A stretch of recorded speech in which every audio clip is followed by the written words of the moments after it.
So a very warm welcome on my YouTube channel Commerce Educational Hub. On today's session we are discussing about accounting principle. Our first principle is accounting entity or business entity principle. So as we all know, proprietor means a person who individually do a business.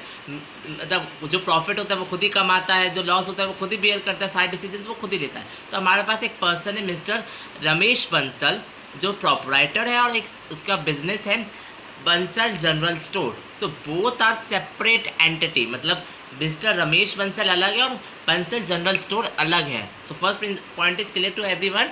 Now second point set that business transaction record in the books of account. जो business transaction record करते हैं books of account from the business point of view, not from that of the owner. मतलब कि अगर हमने कोई Bansal general stores में transaction record कर रहे हैं तो वो अपने उसमें से जो सामान लोग खरीद रहे हैं और जो सामान हम लोग ले रहे हैं सप्लायर से वही रिकॉर्ड करेंगे। जो भी ऐसे एक्सपेंसेस जो बिजनेस से रिलेटेड है, जो इलेक्ट्रिसिटी बिल होगा, आपका कोई अगर कोई एम्प्लॉई है तो हमें से सैलरी दे रहे हैं तो वो सारे ट्रांजेक्शन आपके बुक्स ऑफ अकाउंट जनरल में रिकॉर्ड होंगे।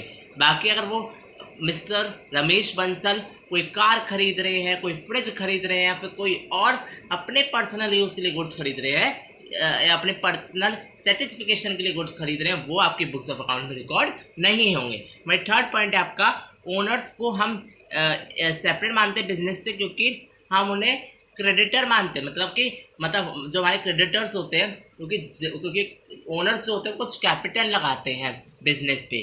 तो जो कैपिटल लगाते हैं बिजनेस में, तो जो बिजनेस जो होता है वो उतने कैपिटल तक के लिए एक्सटेंड मतलब क्रेडिट वो क्या कहते हैं ओनर को क्रेडिटर ट्रीट करता है। I hope you understand the first principle accounting entity और बिजनेस एंटिटी।